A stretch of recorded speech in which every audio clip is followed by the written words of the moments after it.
voilà, finalement, on va regarder la question 4, donc les matchs qui manquent. Par exemple, on va vérifier si chaque équipe a déjà joué contre toute autre équipe, et ce aussi bien en tant qu'hôte, en tant qu'invité. Par exemple, le Grasshoppers Club, ils ont reçu le FC Bâle et les Young Boys, mais ils n'ont pas encore reçu Sion à la maison. Donc il manque la partie où Grasshoppers Club en tant qu'hôte a joué contre le FC Sion en tant qu'invité. En revanche, le Sion, il a déjà joué contre Grasshoppers Club en tant qu'invité, mais c'était à Sion, donc ça compte pas. On veut voir si c'était chez Grasshoppers Club. Et l'approche qu'on propose, c'est pour chaque équipe hôte, voir s'il a déjà reçu toute autre équipe en tant qu'invité. Et on peut aussi faire autrement, mais on va suivre cette approche ici. On va coder ça dans afficher match manquant. Donc les sorties attendues sont ici.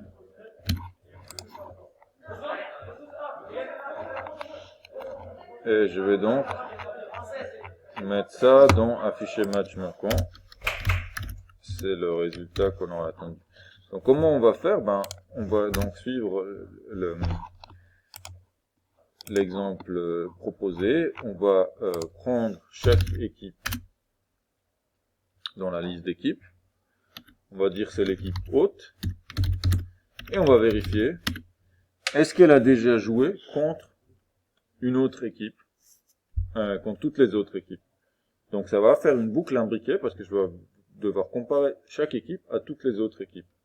Donc on aura une boucle imbriquée où on aura l'équipe invitée. Et donc pour chaque équipe hôte et chaque équipe invitée, on va regarder si un match existe. Donc on pourrait dire, pour cela, on peut parcourir la liste des matchs de l'équipe hôte. Donc c'est équipe, on va prendre l'équipe hôte, et on va prendre les matchs. Et on va regarder pour le match. Est-ce que le match correspond à l'idée de l'équipe hôte correspond à notre équipe hôte? Et l'identifiant de l'équipe invitée correspond à l'identifiant de l'équipe invitée. J'ai oublié de mettre un double égal ici. Si c'est le cas,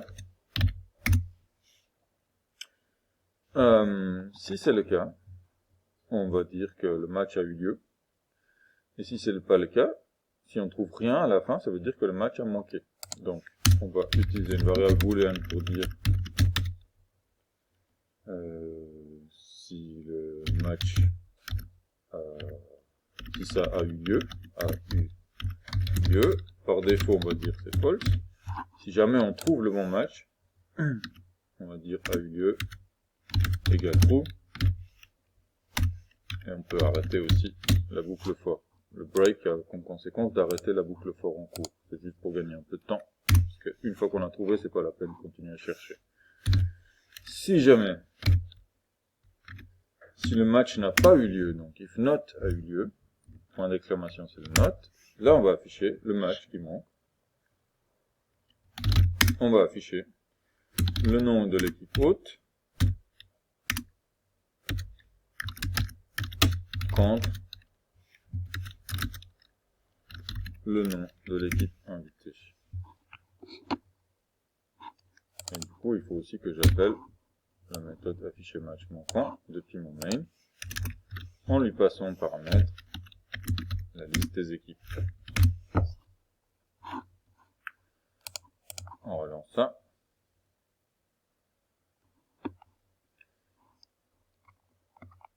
Et je trouve ici la liste des matchs manquants. Alors j'ai fait une erreur.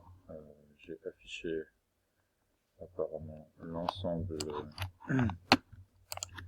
J'ai affiché l'ensemble de l'équipe invitée au lieu d'afficher juste le nom. Donc là, on a les matchs manquants. Contre. Alors, on a Young Boys contre Young Boys. Donc ça, c'est pas bon. Il va falloir qu'on s'en occupe. Il y a Young Boys contre FC Bâle. Il y a Young Boys contre Sion. Donc ça, c'est bon. Et Young Boys contre Grasshoppers Club.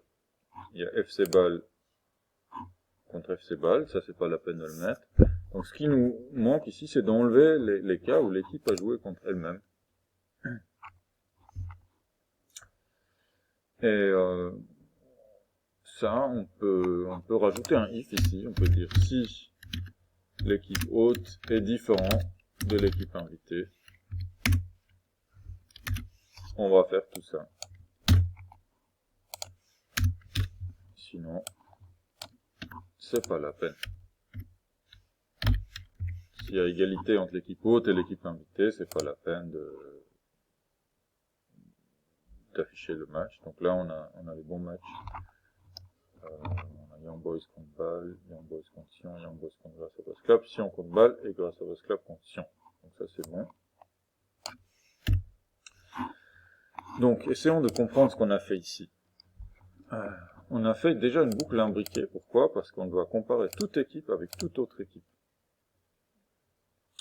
On ignore les cas où l'équipe hôte est égale à l'équipe invitée. C'est-à-dire, on s'intéresse pas à voir si Bâle a joué contre Bâle, parce que ça existe pas. Donc, on saute ce cas-là. Ensuite, on va vérifier si le match a eu lieu.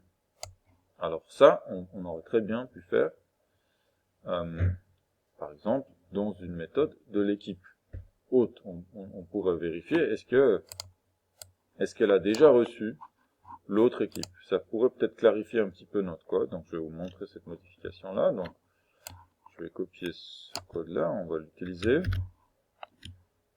Je vais aller dans la classe équipe. Et on va ajouter une méthode qui va donc nous dire si oui ou non. Donc un boolean, true ou false. Si elle a reçu l'autre équipe, l'invité. Le nom va plus ou moins faire ce qui est marqué là. Donc on va simplement ici pas prendre, on n'a plus besoin de l'équipe haute, ça n'existe plus parce qu'on est déjà dans l'équipe haute, donc je peux enlever la variable de l'équipe haute. Je vais parcourir les matchs, et puis j'ai pas besoin de vérifier vraiment ici que l'équipe haute est égale à l'ID, puisqu'on a que dans l'attribut match de l'équipe, on a que les matchs dans lesquels elle a joué. Donc on peut supprimer cette partie de la condition. Si jamais l'ID de l'équipe invitée correspond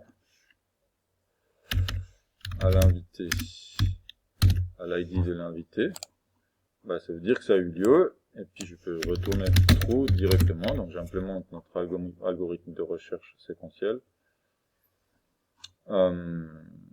Sinon,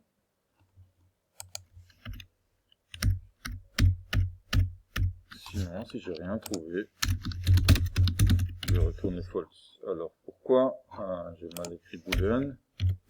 Voilà. Donc ça, c'est une méthode qui va dire pour une équipe donnée, est-ce qu'elle a rencontré l'équipe invitée? Donc est-ce que dans ces matchs, on a un match où l'invité correspond à l'équipe invitée? Si oui, on retourne true. Si on a parcouru tous les matchs, on n'a rien trouvé, on retourne false. Ça s'appelle un algorithme de recherche. Je vais revenir ici. Donc maintenant, à la place d'écrire tout ça, je peux m'économiser ça en disant, est-ce que l'équipe hôte a reçu l'équipe invitée, et je mets la négation logique. Donc si l'équipe hôte n'a pas reçu l'équipe invitée, dans ce cas-là, je vais afficher le nom. Je peux aussi encore simplifier un petit peu en ajoutant ici, donc l'équipe hôte doit être différente de l'équipe invitée. Et l'équipe hôte ne doit pas avoir reçu l'équipe invitée. Donc je peux supprimer un if. On relance.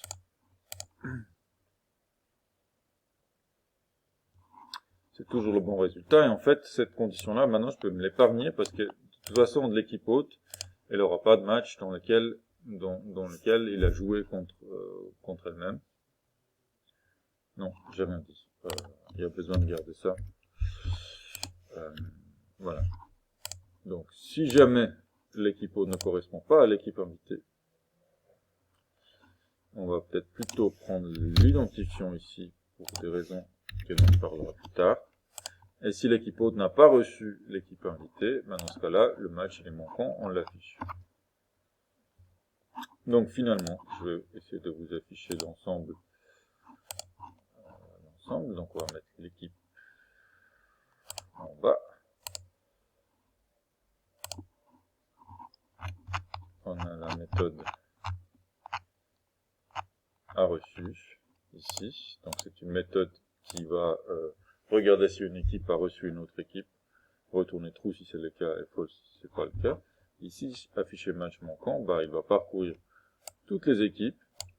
On va dire chaque équipe va jouer le rôle une fois d'équipe hôte et vérifier si pour cette équipe-là, toutes les autres équipes ont joué le rôle de l'équipe invitée, sauf ben, elle-même.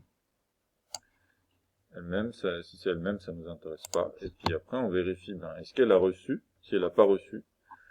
Donc si l'équipe hôte n'est pas la même que l'équipe invitée et l'équipe hôte n'a pas reçu l'équipe invitée, dans ce cas-là, on affiche le match comme étant manquant.